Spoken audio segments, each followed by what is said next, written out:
I know what our needs are. I know what our problems are. I know who the people are. I know what the holes are in the organization. Yeah. And you are a peg seller. You don't need a case study. Like, nobody believes a case study. There's never been a prospect in history that's like, oh, wow. 32% cost. Yeah, and we're even more screwed up. I think the reason why most sellers fail at the early stage company is that, I mean, I closed the first $2 million deals in a closet. You know, we were in this sort of live-work apartment, and the only interior room other than a bathroom was a closet so small that we couldn't fit a chair in it. You have some interesting takes. You put me in kind of a mental pretzel a little bit, 5D chess, whatever you want to call it, with this prospect theory and how you guys thought about early stage selling at Segment. One final thing is like kind of goes on that point of like selling to private equity backed businesses. It's like shooting fish in a barrel. It got me thinking of like the quote that you'd said, like compete at the shallow end of the gene pool. Oh, yeah. What do you mean by that? Thanks for tuning in to the VibeScaling podcast. My name is Chris Balestris, partner at VibeScaling. We're a go-to-market advisory, recruiting, investing, and media firm, helping seed through Series D companies grow. VibeScaling podcast is an intersection of go-to-market, AI, and startup topics where we interview the top go-to-market leaders at AI and SaaS companies. Hope you enjoy it. Just had a great conversation with Raph Parker, former big law lawyer, was the first go-to-market hire at Segment. Since a go-to-market executive at a few breakout companies, has seen seed to unicorn quite a few times. So in this, we have some interesting takes on human psychology and sales, how to hack your first sales call, your demo call, how to create social proof when you maybe only have 1 or 2 customers. A lot of these learnings that he had from his great run at Segment. And yeah, just chatting a lot on career decisions as well. So if those things interest you, we'd love to give it a listen and appreciate you tuning in. What's up, guys? Wanted to give a quick shout out to sponsor of the show, as well as one of my favorite new tools called Condo. If you live on LinkedIn, criminally online like I am, and you send a lot of DMs using LinkedIn's clunky messaging and just overall UI, bet your inbox a mess. Condo helps clean that up. Think of it like Superhuman for LinkedIn. Gives you hotkeys, reminders, labels, snippets, helps you move fast, stay organized, and never miss any of those replies that I know I was victim of doing. I've probably been going through my DMs about twice as fast now. So similar to Superhuman, you'd have to rip this tool out of my cold dead hands. It is really sleek and it's a great tool. Give yourself a free month at trycondo.com/GTM. And now on to the episode. I've known about you throughout the years. I feel like I'm kind of a little bit of a nerd as it relates to like the founding go-to-market hires at some of these. We wrote an article on like the go-to-market mafias and Segment was there. So I feel like I've seen your name get thrown around and like whether it was a Lenny's newsletter article and all that. And in that dinner, I was like, all right, we gotta have Raph on. Oh, dude, thank you. And yeah, talk all things early stage selling. You have like some very unique perspective on early sales and all that. But I think I want to just kick it off with just your background and tell the audience a little bit more about you. Oh, cool. Yeah.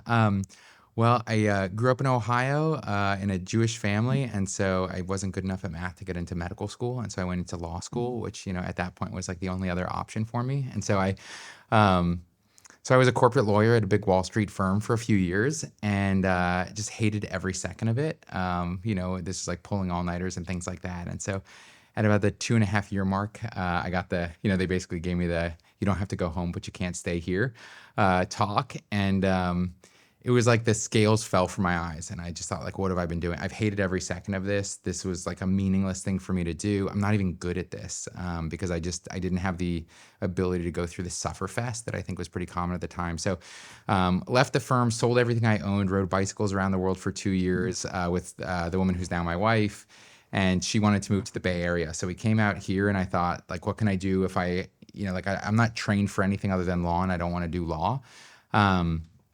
And people said, oh, you should do business development. And I said, oh, what's business development? They said, oh, man, it's like partnerships and structured negotiations and things like that. Every word except sales. Yeah, like, 100%. Right. I was like, oh, cool. It was like traditional BD. And so for the first few months I was out here, I just applied to BD jobs right and left. Couldn't get a single bite.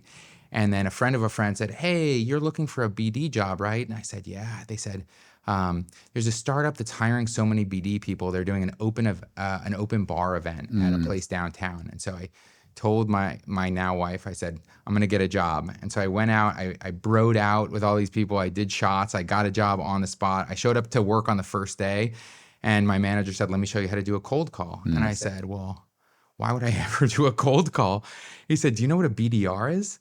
I said, yeah, it's like structured negotiations. And he said, no, homie, this is an entry-level sales job. And so I had never had the ambition to do sales at all. But by that point, I hadn't worked in 2 years. So I said, let me take a look at this. And I watched him do this cold call. I sat there quietly. And in my head, I thought, if that's what sales is, then I'm going to be good at this because I would do that call so differently than he would. And so I was at that company for a year. It was a sort of a disaster of a business, as you can imagine. They were hiring drunk people. They were drunk, hiring drunk people. It's like way too easy of an interview process. Huge red flag. Yeah, So, exactly. They had no not standard only was there whatsoever. not many steps, but you had to get drug during it. It's just, it's a disaster. Exactly. Like everyone else was too smart to hire me for months, and then they hired me on the spot. And so that company sort of, in a way that was, later on deeply gratifying, made every possible mistake that they could, which was helpful later as I thought about what not to do. But they sort of spiraled out, and there was a guy who's a sales advisor whose shtick was that he could find the perfect salespeople for any startup. And so I didn't know him, he didn't know me, but he told some guys who just dropped out of MIT, oh, I have the perfect salesperson for you.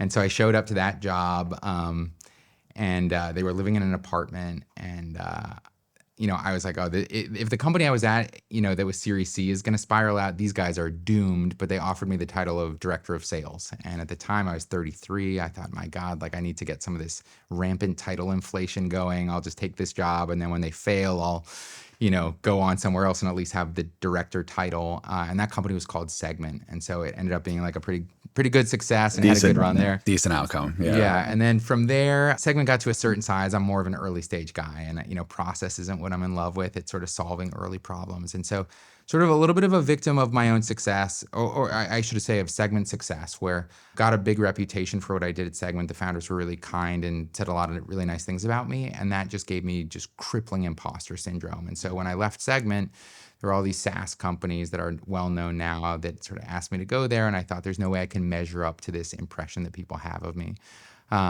And so I thought, well, if a tree falls in the forest and no one's around to hear it fall, does it make a sound? I don't give a shit. I'm not like a Zen monk. Right. And so I'm gonna leave SaaS altogether. And then when I fail, no one will care. And so I went to an insurance startup that was not a SaaS product at all. And then we had a really good run there. So I think that company should IPO in the next year or so. It's called Newfront Insurance. We did a big merger there that turned us into an 800-person company. And, I was the chief growth officer there, and again, didn't want to do politics. And so retired about 5 years ago. I have a wood shop in Oakland. I make furniture. I started advising early stage startups, got really into that. And then came across the company that I'm at now, which is, it's really this AI space is so fascinating. There's so many interesting puzzles to solve that it was sort of always a bridesmaid, never a bride. I just wanted to get back into it and build a company again.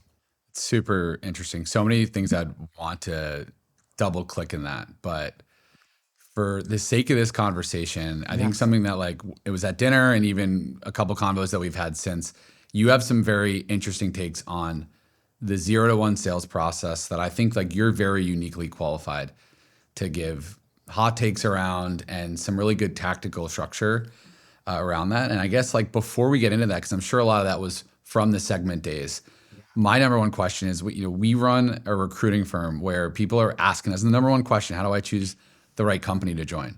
What's the framework that you used at Segment, or that if you can go back in time, that you would tell somebody to choose the next segment? Yeah, I would love to say that I had a great way of knowing that Segment was going to be, a multi-billion-dollar exit. But I've already sort of shared that I just wanted the title director of sales. It was only that. It was just like that. Yeah. I literally and you guys went to MIT, so it was. No, I just literally wanted the title. There were two other companies I interviewed at. They both gave me offers, and I went to them and I told them, like, if you'll make me director of sales, I'll take the job here. And I'm a director of sales. And so one of them, I said, this company Segment's going to be out of business within the next 3 months. Will you hold a spot for me? And they said they would. Wow. So that's how little I thought. That was the diligence. Segment. Yeah, totally. So hard to come across now. Like I know everything. I think, in retrospect, I've now chosen 2 startups, and both went seed to unicorn, which is pretty low odds overall. And I think I definitely have perspectives now. And I've invested in so many early stage startups and worked with so many early stage startups from seed that are now unicorn. So it's not just the ones I worked at, but the ones I advised and the ones I invested in. So I've been really lucky. Definitely some survivor bias here. So, I'm sure that I get this wrong. The way I've typically thought about it is, maybe because I have the vantage point of having served on exec teams at all these places and really seen them up close. And I think there's different kinds of great CEOs, and there's not like one template for what makes a great CEO. But what you're looking for at core, the single most important thing to find, other than product market fit, which honestly isn't even that important because a lot of businesses will copy someone else's product market fit and then out execute in the long run. I think the single most important thing is you're looking for a CEO who can go from being an early stage CEO, which is running through walls, getting shit done, hopping into different things, mastering things, to ultimately becoming not just a manager or a manager of managers, but someone who can, attract, recruit, and retain world-class talent on an exec team. And that is often really hard to do. The person who's great at the early stage is typically not very there. You have to go through a series of reinventions in order to become a really great CEO. And I've worked with some really great ones. The sort of, I don't know, quick, stupid framework that I have is I think, the American educational system has not taught us that we should do startups. When you look at the founders out there, it's especially these elite universities, they tell you to go into banking, consulting, law. It's very much a structured path. But yeah, I'd love to that's hear for more. sure. But also like elementary school, like the whole system of grading, right? This is like the Protestant work ethic, the Max Weber Protestant. It's like work really hard, and one day you'll get a little A, and then you have a career, and it's one day you'll get a little half promotion and a piece of cheese or a slight raise or something, or a nicer office. Nobody's telling us when we're kids, you're smarter than everyone else, you could go do something amazing. And I found there's really 3 buckets of people who are able to overcome that and found companies. Okay. The first group are sociopaths. And it sounds like an insane thing to say, but this is 5% of the American population, right? This is 1 out of every 20 people score low enough on that socio-empath scale that they're, in that bucket. And, Travis Kalanick at Uber, I'm sure is like one of these people. Adam Newman at WeWork. These are people who it wasn't hard for them to do a startup because I think they just thought, or they consistently think, I'm smarter than other people around me.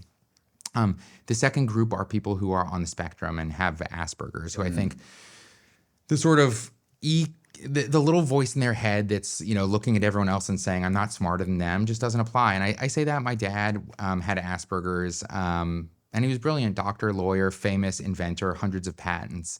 The sociopaths I think fail because sociopaths generally can't build big the nature of the startup is it's really the knowledge economy and bringing people around who want to work at, we know Adam Newman and Travis Kalanick because those were such runaway stories. I mean, Right. WeWork arguably had a horrible outcome for everyone involved. Travis, it was just network effects. So you don't want to work for a sociopath. I guess that's like the pretty obvious thing. The challenge with working for people who are on the spectrum is that they often aren't able to make that transition from being product geniuses to being managers of managers. The third bucket are people who, for some reason or another, that sort of training of the American educational system never really sank in. And folks that I find in that bucket are often children of privilege who say— The way that you define privilege was interesting. So it's not necessarily really rich kids. It's just people that maybe were new other founders. I mean, everyone hates Nepo babies. I'm like, why are you blaming them for their parents' success? But Right. But also, I think if you're like, oh, my mom started a company, it's not crazy to start a company. Right. My best friend's parents started a business. It's not insane to start a business. So I think those folks just don't see it as this insurmountable task. There's cultural stuff. Israelis, I think, by and large, start up companies all the time. It used to be MIT kids. Now I think a lot of the elite universities folks have just come to realize that, you see this at Harvard, Stanford, Penn, MIT, where you just have kids who now do startups and their parents are sort of more okay with it. The schools are sort of okay with it and say, if you start it and you leave and you want to come back. And so the first big threshold is, when you are looking at a startup and you're trying to decide if this is where you want to work, the first question is, do you have access to the founders? And if you do, you should make sure they're in bucket number 3. Then the second biggest part of this is, the reason you choose people in bucket number 3 is they have the best opportunity to make those transitions, to reinvent themselves and go from like diving into the code or diving into the product to becoming effective managers and managers of managers. And so I think to the extent that you want to see, are these people who can take brutal feedback? Every founder says they want feedback. Yeah, I guess double click on that. How do you test for that? So this is all easy. Like, what are the questions that if you had to only ask 2 questions, what's the 80-20 here? And what's the answer that's if you want to test for bucket 3 in this? Yeah, I mean, I guess I typically get to work with them for a long time, right? So the company I'm at currently, I consulted with them for 6 months. It just gave just rippingly brutal feedback all the time. And I worked with a lot of companies, and I chose this one because I thought the founders really were open to that kind of feedback. I think the question is, you want to have people who have, hold on strong ideas lightly held. They have a really strong perspective, but they're very open to being wrong. And they don't get defensive about those ideas. They really just want to get to the right answer. Low ego is typically consistent with folks who are going to be able to walk away from an idea the moment that it stops working, instead of holding on or like attaching their own sense of self to it. So something that I'd actually like you to layer deeper in this, because that makes sense if you're interviewing as a VP of sales or CRO. Yeah. AEs don't have that luxury. We can't go be an advisor somewhere. So my question is, how does an AE, and maybe there's other things that how would you evaluate if you're going to go be the founding account executive or more of an IC? Yeah, great question. I think there's like 3 different things that you can optimize for, right? One of them is to optimize for cash. And that's, you just go to a place that has market pull, where you feel like there are really big deals and they're not going to scale so fast that your territory gets gobbled up. People who go to Anthropic right now or OpenAI, it's like a naked cash grab. This is not that impressive from a sales perspective. Companies are all going to choose these things. They're going to buy OpenAI and Anthropic contracts. I mean, give me a break. This is not like rocket science. It's not even like they're competing, right? They're buying multiple. That's exactly. The second thing is you optimize for equity, and that ends up being pretty materially different. And especially right now in this era of agentic AI, I mean, I think we've never seen a product that is this easy to sell, which is selling better, cheaper, faster. It's all 3 labor. now. It's all 3. You don't have to. I'm saying, yeah. Like you're going to people and you're like, hey, you have a bunch of people doing work and they're kind of a pain in the butt to manage. Do you want a faster, cheaper version of them that never goes to the bathroom or asks for a raise? Right. The answer is yes. People are going to make salespeople are going to make a lot of money selling that kind of thing, and they should optimize for the money and not for the equity, because I think the biggest risk right now in this marketplace is that those companies are going to become consulting shops. It's very hard for me to see a way in which the businesses that are sort of selling all automations to all people will ever be able to not have the forward deployed engineer be staffed on it.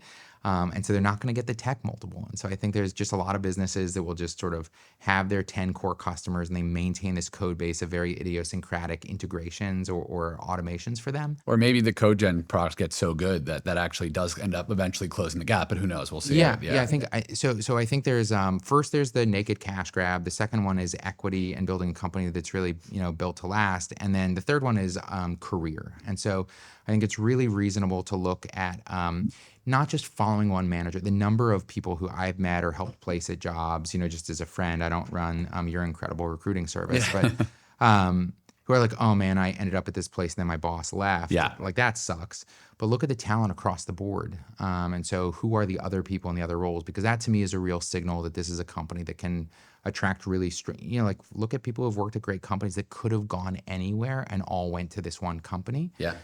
That to me is a great place to build my own brand. The Index partners wrote an article on that of why everybody was going to Plaid. And it was a big reason. They said, where are our smartest friends going? And it was in 2015 and everybody was flocking from the drop boxes of probably to Segment or Plaid. And you start asking those questions. And that's why it's so great to be in, I live in New York, so I would say New York, but SF, because you can really get that compounding effect with meeting people. Where are people going? And you get that insight. I know a number of the guests you have lined up for this are folks who worked at Segment, or folks that we Segment, Dropbox. It's a bunch of totally. the There was just this real like pull where people knew that this was where they could build their career. I think I think that's like a huge part of it. Yeah. So you make the decision. Hey, I get director. I'm taking the Segment role. Telling the other founders I'll be back in 3 months. You get the job there. Now there's my understanding with Segment, there's some pull there. There was some inbound, but Segment ends up being a very enterprisey product. It was like you guys are selling big deals. That's way down the road. Talk to me about, you have some interesting takes. You put me in kind of a mental pretzel a little bit, 5D chess, whatever you want to call it, with this prospect theory and how you guys thought about early stage selling at Segment. I really want to go very deep here of thinking through this and however you want to take that. I know you have some interesting opinions. Yeah, I mean, I think I have over the years just have my own, like any salesperson, I have my own like bag of dirty tricks, that I've learned in sort of what works and what works at different stages of sales and what works with the enterprise sales. And then also looked at things like, the challenger sale and, consultative sales. And I think the thing that brought everything together where I'm like, oh, this is the actual mental framework that gets into like the biology or psychology of how the brain works is really prospect theory, which is the, if you've heard of the Thinking Fast and Slow, these Israeli guys who won the Nobel Prize, the fathers of behavioral economics, Kahneman and Tversky. Yeah. What they said was, there's this thing called prospect theory, which is how is it that we make decisions about risk versus reward? And the reason why this is important is that the early stage startup sale is really, it's a very high risk environment, right? You're talking to a company and they're like, I've never heard of your product before. I've never heard of you before. There's not a wall of logos. It's a very high risk environment. So when we think about how people make decisions, this is a framework that has illuminated for me, not just what's really going on, but has then informed a lot of the strategies and tactics that I've developed. And so in a very quick nutshell, what prospect theory says is, we evaluate, when we're thinking about risk and reward, we evaluate our current scenario as a status quo, and we are risk averse with respect to upside. So what that means is if I was like, hey, Chris, let's do a coin flip. If you win, you get $20. If you lose, you get no money. It costs, $7 to play. Do you want to do it? Now, I know you're a smart guy and you know that the value of the coin flip is $10, but generally speaking, if I give it, you would say no to that because you don't want to fall below your status quo more than you want upside. And so it has Is to that all humans, or is that because that resonates with me, but maybe somebody who's just riskier generally, and that's like, does that differ because the culture of a company? Like, do they take more risk, or you think just every human has some sort of prospect theory in them? I think it's pretty common. Certainly there may be like some like real riverboat gamblers out there, but I think certainly from the perspective generally you can assume that to be the case, like most of the time. And especially because the people we're selling to, and let's say B2B SaaS, are Yeah. people who are, they're not like, I'm going to wear like a, crotchless chaps to work today. Let it ride. They're like, everyone's making decisions all the time. And so presumably the folks we're trying to get deals from are folks who are a little bit more sober. And so what that means is in order to get people to take bigger risk, there has to be outsized reward. It's not enough to say this is merely rational, but it has to be bigger than what's just rational. And conversely, when people fall below their status quo, their appetite for risk is suddenly much larger. So again, as an example, if somebody runs up on you and steals your wallet, or steals your phone, and then I stroll up a few minutes later and I'm like, hey man, you wanna make some of your money back? It's a $100 coin flip. It costs $65 to play. You're actually very likely to take that shitty bet. And this is why gamblers go on tilt, because they have this notional idea of the status quo from when they went into the casino, and they just take on more and more risk because they're desperate to get back to it. And the reason why this ends up being meaningful is that, again, the startup sale, the SaaS sale, is such a high risk environment. We like to think that we go into that if you're a prospect and I walk in to talk to you, I'm like, hey, you have this problem. I have this solution. You should evaluate it and you should choose it because you want the rational solution. But that's not what's actually going on here. Like you don't know who I am. You have never heard of my company before. Things that make the risk get bigger. You are going to have to go to a different department to get their sign off on this. You're going to have to go to your boss's boss and convince your boss's boss to sign off on it. Your boss's boss is like, Chris, you have a different job here. I didn't ask you to bring this thing into me. There's all of this stuff that makes this riskier and riskier and riskier. And the core insight here is the salespeople who do badly, or let's say do suboptimally, are the ones who believe that the risks that they're trying to deal with are like, oh, well, can you work with Snowflake? And like, are you compatible with like Golang server architecture? No, like the biggest thing that everybody is trying to do at every single company is get promoted. They're not like trying to like they're trying to hit their OKR because they want to get promoted. Like that's it. They just want to get promoted. That's what everybody in the world is trying to do at their companies. Yeah. And when you recognize that people just want to get promoted, it implicates like a much broader range of concerns, right? On a sales call, what they're going to say is, oh, do you have this? What's your SLA around downtime? And you're ready to answer those. But the real risk that exists in the prospect's mind is, what if this solution isn't implemented by the time we have our biannual review cycle? And so it's just hanging out there and I lose my job over this. Right. And so what that means is that like when we're trying to sell our product to someone in this very high risk environment where they're like, oh man, I just want to get promoted and I've never heard of this company before. And like, I already have another initiative with our engineering team. This is going to piss them off because I don't want to put this in ahead of that in It's like line. political capital that they have that you don't know at that time. In the You don't know. beginning, you have to like, And this is what Yeah. early stage enterprise sales, this is what early stage sales is you can't just be talking about your product. You need to understand where they exist. And you also need to understand that it's not enough to merely show them that your product is rationally beneficial to them. You have to understand, like, it's got to be more than just positive. So here's like how you basically hack prospect theory as a salesperson. The first thing you do is you shrink the overall perception of how risky you are. And there's like 1,000 different tactics for how you do that, but certainly the biggest one that you do is FOMO, right? You give them a sense that you're bigger than you actually are, that other people are using your product. This is why How do you do that if you have 2 customers, let's say? Yeah, well, And you're not a PLG company that has a bunch of GitHub stars and forks that you can kind of fugazi throw on the. Yeah, I mean, the first thing is, like, once you have the second customer, you can now refer to customers in the plural, which is like a really milestone moment where you're like, our customers. And you say things throughout the call like, oh yeah, we see that a lot with some of our other customers, or oh yeah, name drop a company that you just talked to. Okay. Even is not a customer, but where you just know about their use case, and you're like, oh yeah, we were talking to Toyota, and they're also struggling with that problem. It doesn't mean that Toyota uses you yet. So like you're in the game, you're like part of the scene a little bit, and it's like you start to talk like, oh yeah, I know them. Yeah, we're working with them. Yeah, I mean, we can definitely talk about like the actual tactics and like flipping the informational asymmetry. But I think the first thing that we need to do is we shrink the perception of risk by showing them that, like, we're serious, we know the space really well, other people are already talking to us. That shrinks the perception of risk overall. The second thing that we need to do is we need to make this not just rational in terms of like the OKRs or like, oh, we can do this task, but we need to make this more of a lived experience for them.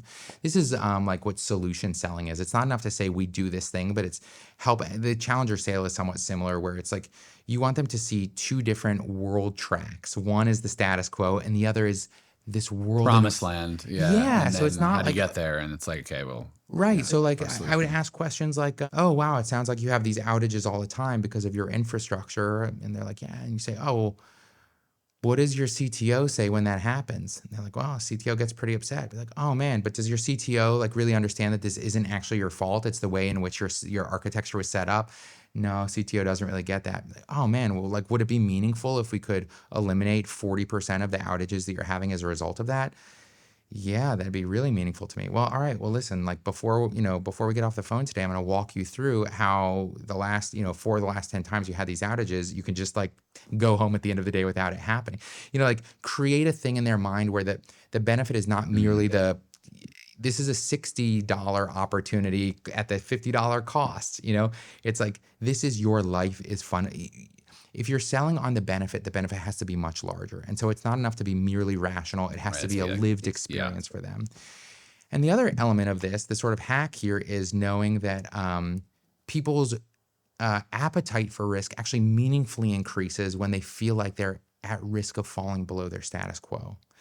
And so when you can highlight a way in which you say, listen, like 1,000 different tactics depending on the company, but you could say, oh, has your board asked you yet for ways in which you're using AI to solve this problem? No, they're not really on our case. We're like, oh, a lot of our other customers that we've talked to have really felt under the gun because they don't have an answer. They're not able to show a way in which they're demonstrating ROI or projects around, you're going to have a weird conversation coming up with your boss around this stuff. You get them to start to imagine, and again, FOMO is key. We're seeing this a lot in the market, et cetera, where you get people to feel that sense of loss. That increases their appetite for risk, which makes them more willing to sort of think in ways that are open to taking on some risk, and makes them more willing to have the rest of the conversation with you. So much of what you're saying, it's like a funnel of social proof, right? Of course, once you have 50 customers, that's further down the funnel. And then top of it, you're speaking abstractly where it's like, yeah, we're working with them. Well, I didn't say that they bought our solution. I'm not lying necessarily. So it's like,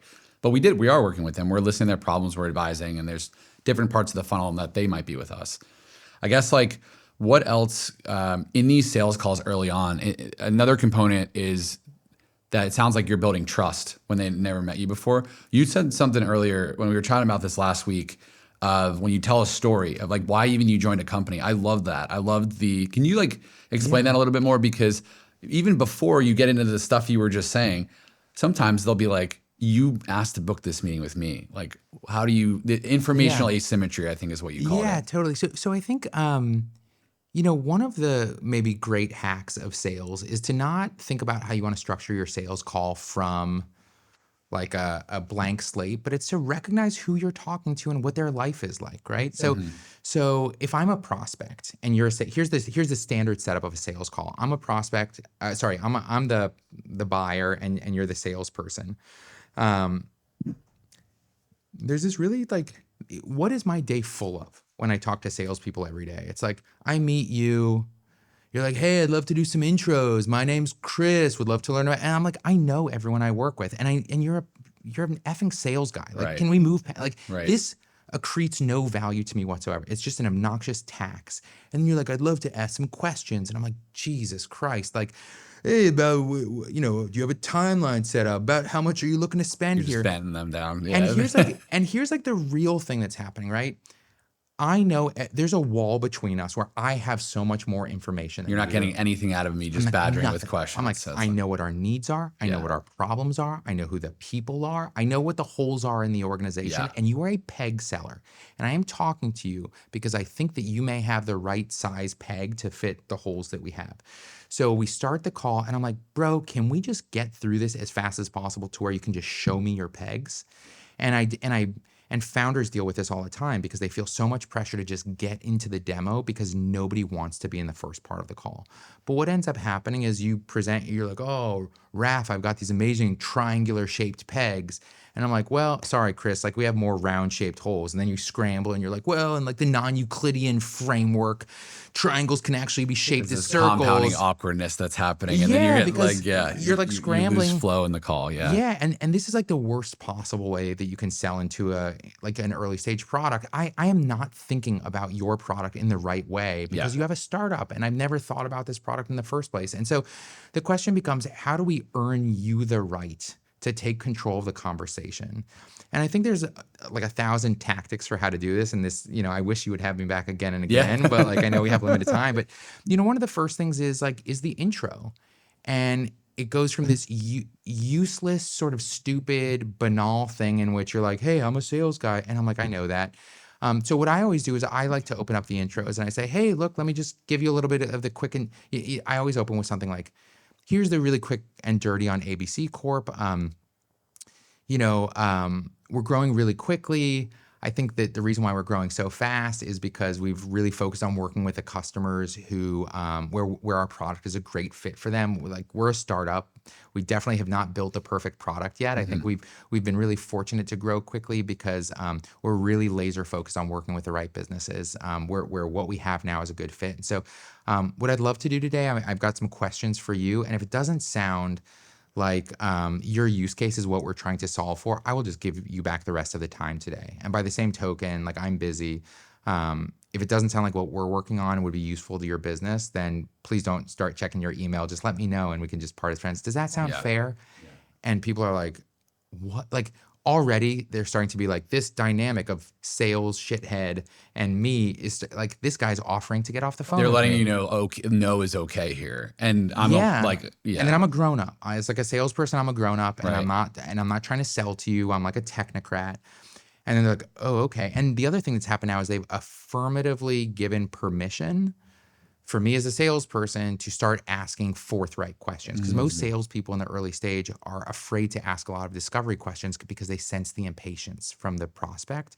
But now they're like, actually, that would be valuable. Ask me whatever questions you need so that we can maybe end this call early.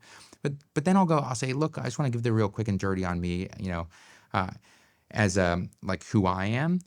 The perspective that they have of me is that I'm a jock salesperson or that I'm some sales guy and I'm willing to say anything to get a deal done. Yeah. That is the background framework from which we operate. Like I said, there's a low trust environment in sales. And so my job as a salesperson is to turn this intro part of the call when nobody's expecting selling to happen and when their defenses are down is to like make this moment work for me. And so one of the most important things I can do is I can turn this into a moment where they see me differently. And so there's 1,000 different ways that we could like do this. For me, obviously you guys know my background now. I'd say like, hey, look, real quick and dirty on me. I started my career as a corporate lawyer, got into tech, but I'll say something like, you know, I worked at this other company, but the problem that I became really obsessed with was distributed, blah, blah, like whatever this current company does. And I saw the problem in my last company, and it just didn't look like anyone was solving it. So I talked to a number of the VCs that I know. Now they're like, oh my God, this guy knows VCs. And I said, who's working on this? And they told me ABC Corp, where I work now. And I met the founders, and I just got so obsessed with this that I told the founders, I'll do anything you want. And they asked me to work on sales. So care deeply about the space, so much so that I bet my career on it. That's me in a nutshell. The bet your career on it is so powerful. We see this in 0 to 1 sales all the time. Why is somebody willing to take founder calls? When we're doing advisory work, we jump in the founders LinkedIn and we get a lot more, higher response rate. Yeah. And you're like, yeah, no shit. But what's the reason around that? There's more at stake. Yeah. And I think sound like you're a human psychology and the way that people think through a lot of these deep decisions, or maybe they're subconscious decisions, but I'll talk to somebody that has a lot on the line here. Yeah. And do you think there's a component of that? Yeah, that they're like, okay, I'm going to take this person seriously. They're betting their career. Well, again, remember like what the sales call is. Like the reason why that canard, like nobody gets fired for choosing IBM, it's the exact same thing. We're looking for some indicia, some kind of signal that this is like a good bet for us to take, because everyone's afraid if it's a startup, right? Another classic example here, and not to go too far afield, but sometimes customers will say, "Hey, do you have any kind of case study that we could see?"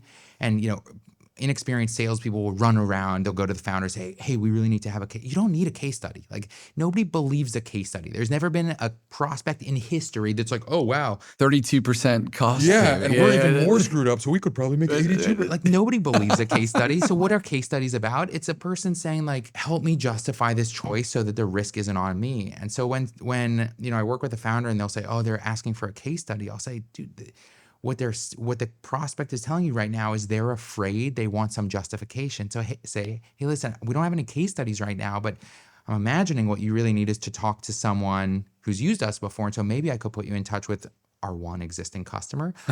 That one existing customer will now get on the phone with them and do a 45-minute reference call. That is so much more powerful than the case study is the worst possible outcome. If I had a case study, I still wouldn't send it, because what I want to do is have them talk to my existing customer for 45 minutes and have that customer say how great we are.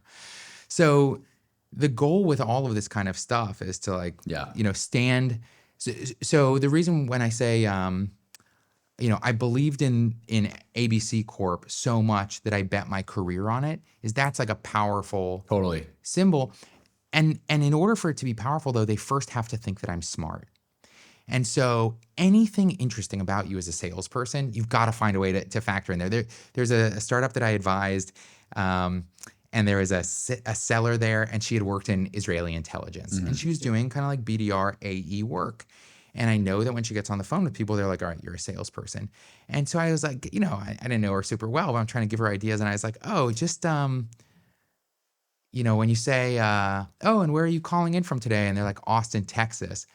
Say like, oh man, I've heard such great things about Austin. I was actually going to go to like a bridesmaids party there, but I was in military intelligence at the time in Israel, and a thing happened, and so I had to cancel my trip. And all of a sudden the prospects are like, wait, what? You served in military intelligence and had to cancel? Like that's fascinating. There was you break these like emotional barriers a little bit sometimes, these ways, and you're telling your authentic story. So it's not a matter of being, it's just a way and how to humanize it earlier on, so that. But also they're now like, this person's smart and they work here. There's a guy who he was a BDR and he'd gotten a full ride to Stanford. And I told him, I was like, do the same thing. Just name a city and say, I always wanted to go to school there. A small city outside of. And he's like, just say like, oh, I got a full ride somewhere else. And, so I had to take it. And they were like, oh, the next question will always be, where'd you go? And he's like, I went to Stanford in California. And they'll go like, oh, I know Stanford. And he's like, and then you get to be humble.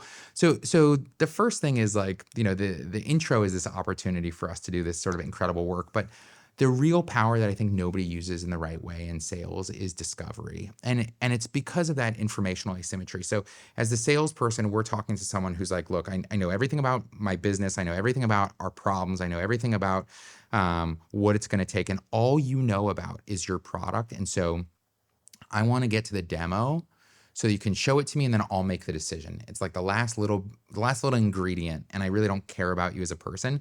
If we can flip that asymmetry, the world opens up to us like a flower. And the way that, we typically do that is in discovery. And it's by asking questions that show, in this case, you, if you're the seller, that you actually know more about this one area than I do. And what we want to have is you to ask questions like, oh, how have you solved that in the past? And then whatever I say, you can say, oh, interesting. I was just talking to Toyota right before this. They had a very similar problem. And what happens is, and if you ask follow-up questions or deep technical questions, I start to realize that while I might be VP of marketing, VP of engineering, I suddenly go, oh my God, Chris talks to more VPs of growth marketing every week than I do in a year. And this wall it's where this FOMO of status quo, going back to what you said, it's like, and you do that with reps, you do that with knowing the buyer, and then it doesn't become a sales call anymore. It's literally you're saying, no, this is what challenger selling. That's why all these sales hacks go back to this basic psychology. Yeah. All of a sudden this wall where I knew everything and you knew nothing becomes a prison where I'm like, Chris is talking to people with my title who are trying to solve these common problems. Sound like they're getting ahead. They're have evaluated and making decisions. They have this information that I might not have. Yeah. And so now this, by the way, is why one of the most common patterns that you see happen is like a founder will sell their product and they're really successful selling it. And they go, okay, it's time for me to scale. And they go and hire a salesperson who's got a great reputation, and the salesperson immediately falls flat. Yeah. And then the sort of canard around this is that, the salesperson doesn't have the CEO title. And so of course they're not good. Having a CEO title in selling is actually not very helpful because it increases the perception of risk, because someone's like, why is a CEO following up with me all the time?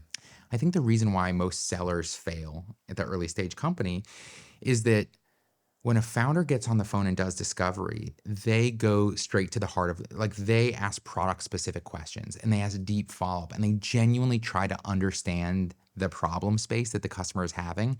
And that so lowers the fear that the prospect has that they need to be on guard against a slimy salesperson.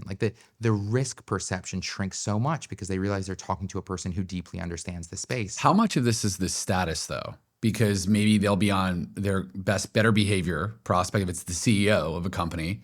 The CEO of a 5-person company, a 7-person company. I mean, that's such a risk signal because they're like, man, you're the CEO, but you're doing a first call with me. You must not be very successful. Got it. Risk signal goes up. Interesting.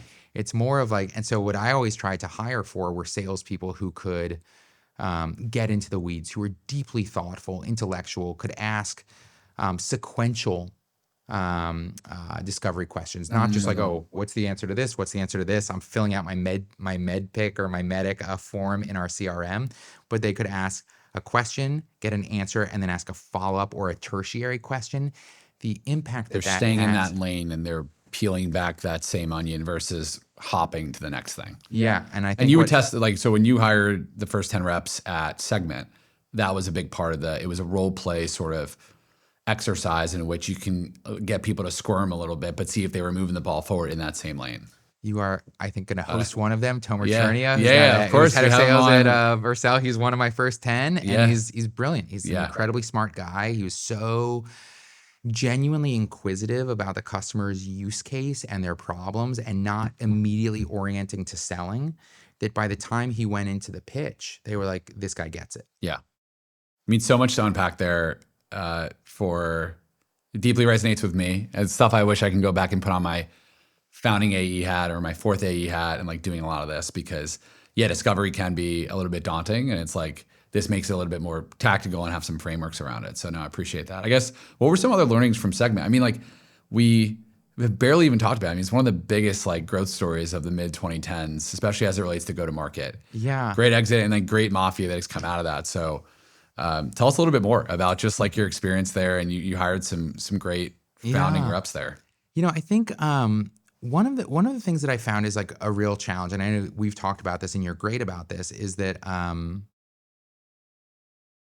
sort of survivor bias is like a real thing. Yeah. So, of the first 10 people that I hired as reps at Segment, a bunch of them have gone on to become sales advisors. And, Oh, yeah, and when you're- and they'll be like, oh, I was early at Segment, so like I'm great at this stuff. And it's like, we had very specific conditions around what we did. Like the Segment sale was so focused on, we sold across engineering, product, marketing, BI, and just executives. We had 5 distinct stakeholders. We were at the dawn of the time where we sold to engineers, but engineers all wanted to build everything in-house. That sort of moment has been. There were like a number of different sort of conditions at the market at the moment.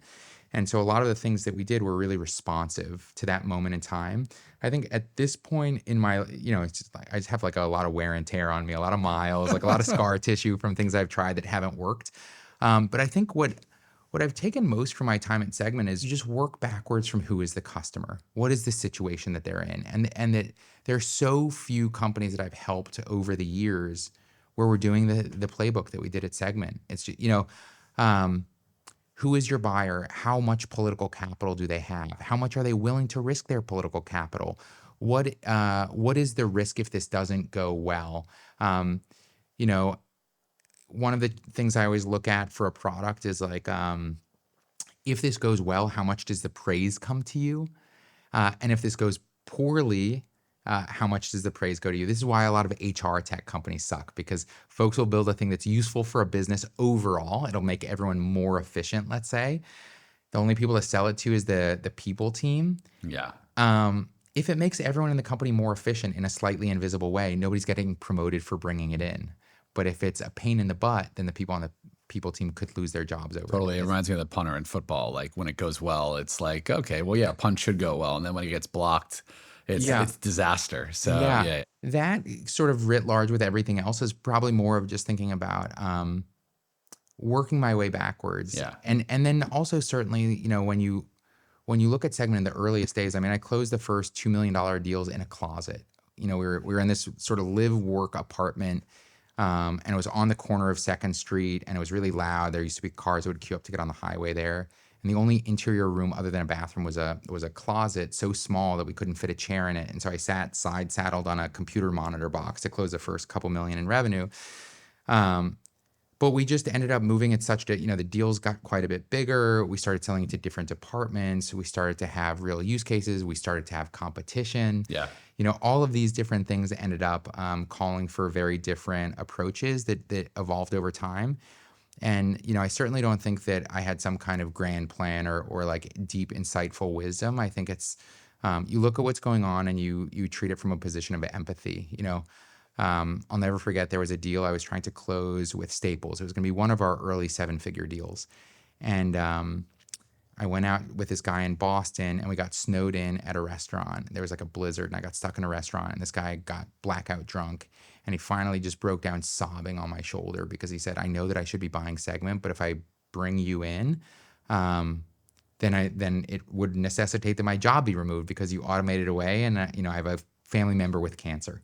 And I just sort of stood there awkwardly. About like level 3, what they teach in Sandler. Like, what's the personal? Like, what do you this do? is It's just so, yeah. And so like, what does it mean to sell a product that could cost someone their job? So much of the Segment story comes down to booze, huh? First it was the, that was the first role that you had. It was doing shots with the, But this may be the common thread that runs through everything. Totally. I'm just like a degenerate. Sometimes at the very end of a deal, it's like how you get it done. You have a couple beers and you loosen up. But that's a deep story. Yeah. Yeah. I mean, I have a million of those. Yeah. I have a million like embarrassing stories or like painful learnings. I think, we could definitely do some fun war stories here, but let me give you another example of something. One of the things that we had talked about before we sat down today was about like hiring and like what's the profile for sellers.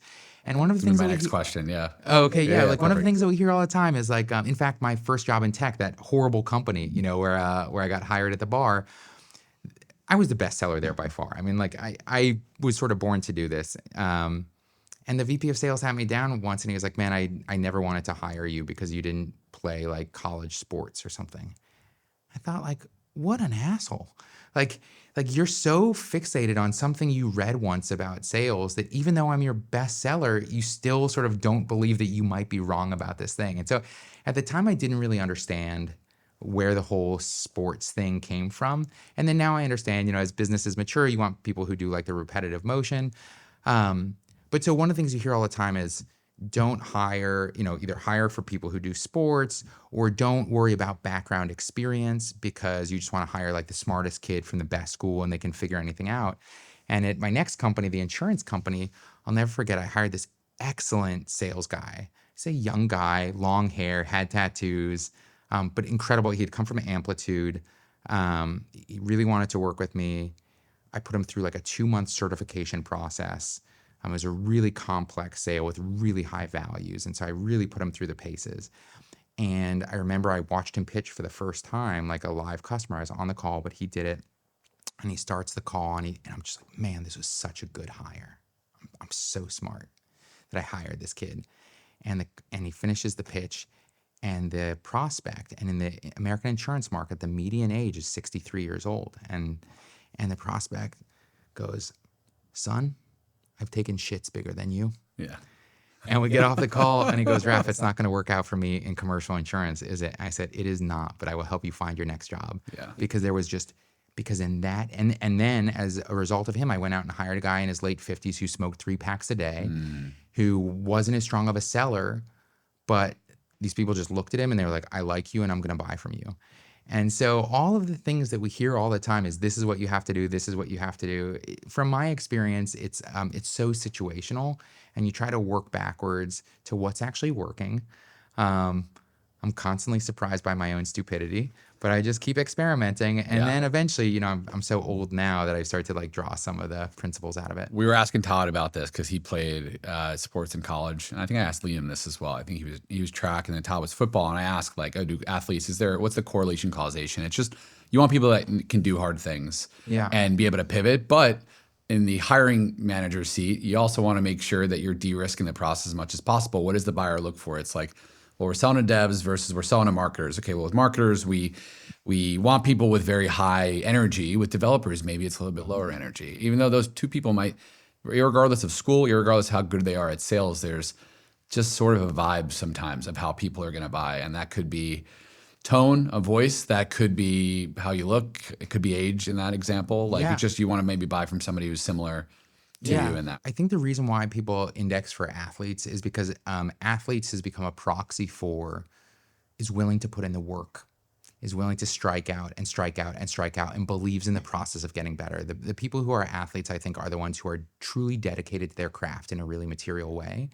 But I think that there's, especially in the early stage, there's other things that I look for. So we could talk about how I choose, what to hire for because it's different for every role. Yeah, well, we talked about this. So like intellectual curiosity, I get that. And I love that there is this market dynamic that is happening. You have all these really smart kids at good schools who were thinking about going into law, banking, consulting, now won't have that job because of AI. There's just gonna be a lot less of them. There was also already a poll that they were going into startups, and now with AI, a lot more want to go into it. Mm-hmm. Okay, well, a lot of those students aren't going to be coders, so what do you get into? It's like business development, or like it's like, all right, that's sales, or we want to call it GTM, however you want to put the wording around it differently. But I guess you had said intellectual curiosity, and you can do some proxies on that. You also said coachability. This is probably where like sports could be helpful, but there's other ways to test for that. And one thing that was interesting, you said charisma. Mm-hmm. Can that be a little bit misleading? I feel like I've heard that from people that like, oh, this person's just a really good talker. My thought is that we generally have a charisma bias. Somebody that sounds like a politician, as long as they're not like cheesy, but they're like Obama, they're just going to naturally sell more deals. I don't care if you tell me that but I'm curious, you said charisma, and I don't hear that a lot, even though I agree with it. Yeah, the way that I think about charisma, the way that I've explained this to people is I want to find a salesperson where I could put them on a flight from, let's say, San Francisco to LA and sitting in first class down to LA and then put them on a Greyhound bus coming back. And I could get the home phone number or cell phone number and home address of the person they sat next to on both legs, right? I want a person who's able to form emotional bonds with other people. I think that's a little bit different from charisma. And the reason why I optimize for that in particular is that in the early stages of sales, depending on if it's high velocity with tons of leads or something more enterprise, if it's more enterprise, I want as much sort of haptic feedback as possible. And so if I'm a salesperson who's just like in my own head, I do my pitch, you like it or you don't, I keep following up with you by sending you emails, there's very little sort of return signal feedback.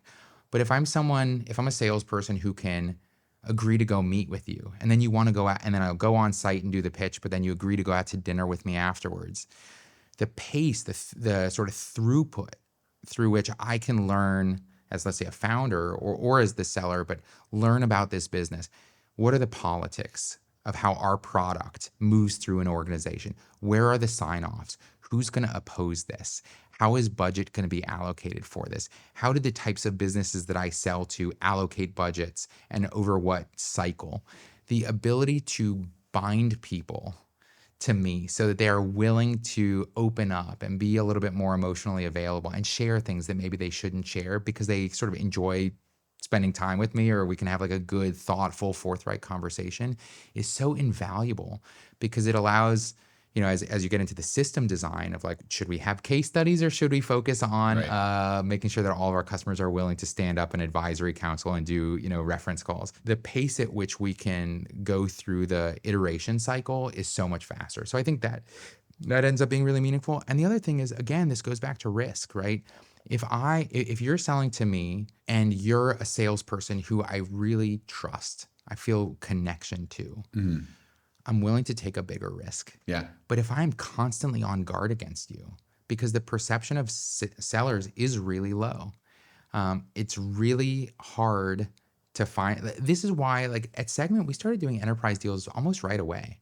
I mean, I think in the first few months, I was negotiating deals at $20 a month, but I think by my third month, I did our first six-figure deal. We started selling to like large businesses, but what it came down to wasn't the typical path is you close lots of deals with little companies, then people move on to other companies, or slowly everybody talks about this product, and so you finally make your way up. But a lot of times that's again because of people's perception of risk. They don't want to put their job on the line by choosing a product that nobody's ever heard of. Right. But if they feel that this is really trustworthy and that this is a person who's going to be straight up with them, and that there's some that I am personally, I keep on like messing up the pronouns here, but let's say you're the seller and I'm the buyer, that I trust you and I think I know you and that you're not going to let me down, then that massively ratchets down my perception of being hung out to dry. Yeah. I want to pivot to just some like lightning round stuff, but I mean, just like hot takes in sales, like what's one or two things that you hear that's complete BS of like advice, or maybe something that has died recently that used to work in sales? I don't know. Take this however you want. But I'm curious. I feel like you have hot takes on this stuff. Yeah, definitely. Have you ever heard like the phrase like all generalizations are wrong, including this one? Something like that. I feel like that about a lot of things right now. I think people aren't getting back to enough first principles. Maybe another hot take that's going on right now is, in the past, when you wanted to look at a company, you'd look for product market fit. And right now we are in this moment where product market fit is freaking obvious. You're going to I teach a class at Columbia. Shout out to CBS. Yes, shout out to CBS. Professor Lambert, my good friend. Actually, the professor there whose class I guest lecture in every semester was one of my first biggest customers at Segment. Oh, wait. No way. Yeah, he was at AB InBev, and he bet his career because AB InBev was so reluctant to bringing in Segment. And we formed such a partnership, and he eventually just put his career on the line. Because he made so many people angry, and we did the deal, and it transformed his career, and he became a senior exec at one of the biggest companies in the world, and we've been friends throughout. But I think, that's... Which professor is this again? Jason Lambert. Okay. Yeah. Got it. He teaches a class on product. I know. They need more tech classes and maybe doing more of like some of these sales, and instead of embedding it in products. It's such a finance school. But anyway, it's a whole other topic. That's how he ended up teaching the class on product, because he was saying, saying, Columbia's not producing kids who have any of the job skills that they need.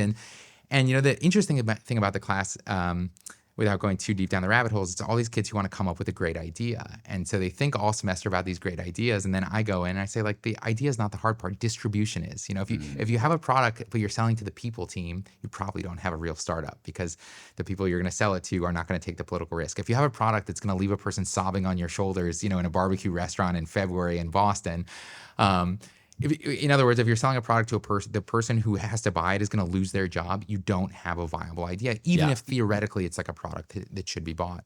I teach all these things where it's like, here's a product that makes good business sense for a company to have, and there's no way to sell it because the distribution path is broken. And then I talk about what's the greatest product I've ever seen to sell in the history, in my life, certainly. And it's selling robot labor to private equity backed CFOs and COOs. Like, this is the easiest thing in the world. It's fish in a barrel. Go to a commercial insurance company, go to healthcare. I work in the healthcare space doing this, but go to a bank that has, 20,000 people in India doing repetitive tasks and say, we can have a robot that does it better. Yeah. This is like very obvious. And so you have these companies that are crushing deals. And I think that's sending a lot of signal to sales reps that, these are hot companies. I think most of those companies are going to end up being consulting businesses, and the equity is not going to be worth anything. I think I just saw a very famous name just 2 days ago announced, we're launching our forward deployed engineering team. I think this idea of the forward deployed engineer as tech Jesus, who can like make every engagement somehow be valuable, is a strong anti-pattern. It's the equivalent of the go-to-market spin on AE. It's like FDE is the sexy word now for just like something we were doing already. But it's just like consulting. It was like the implementation. That's exactly it. And they want to get like a tech multiple on what is effectively a consultant. Yeah. And so I think maybe the hot take is AEs beware of.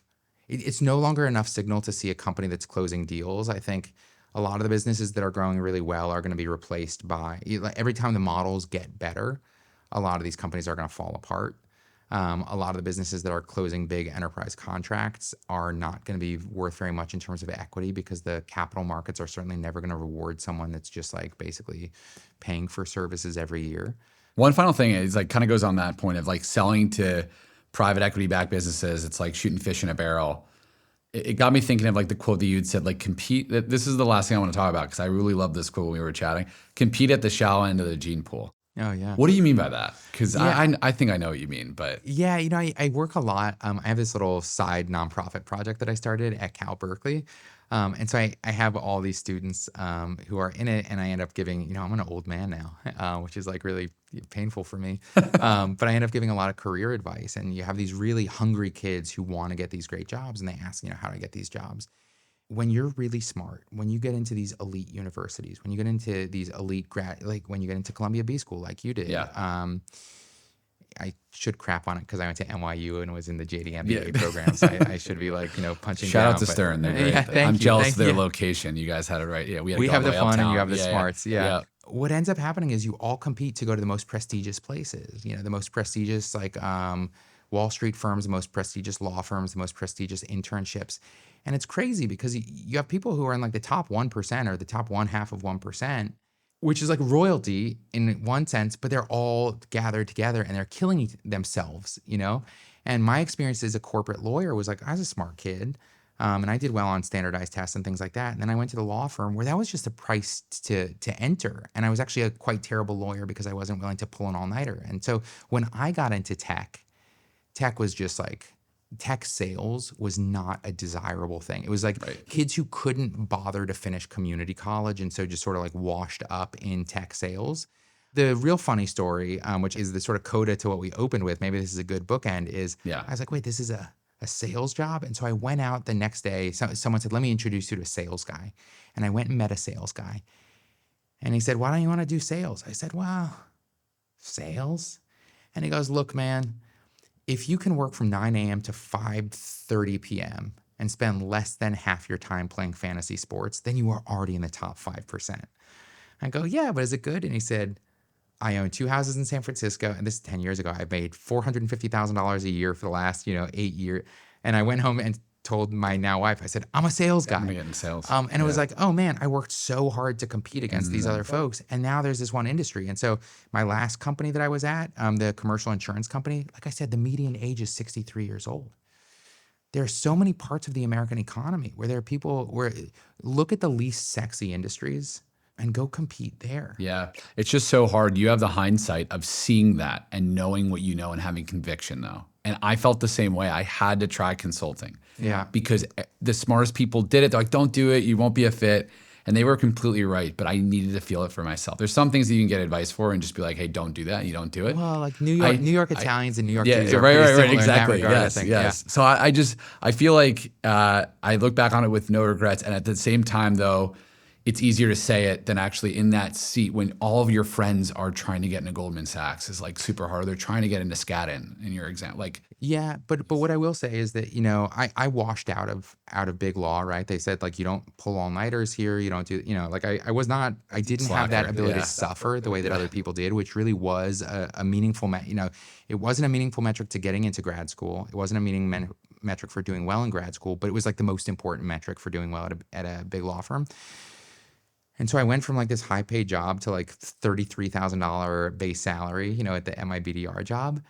And then I went and built a great career. And over the years, all of my friends who were still in law reached out and they said, how do we do what you did? And by that point, it was too late for them because they'd already had mortgages. They already were married. They already had kids in private school, and they weren't able to sort of go all the way down the ladder and start at the bottom again.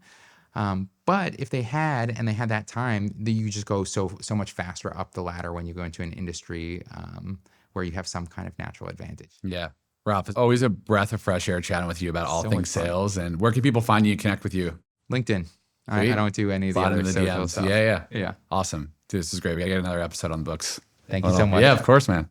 Really appreciate you giving us a listen. Give us a subscribe, rating, review, follow on Spotify, Apple Podcasts, and YouTube. Hope you enjoy it.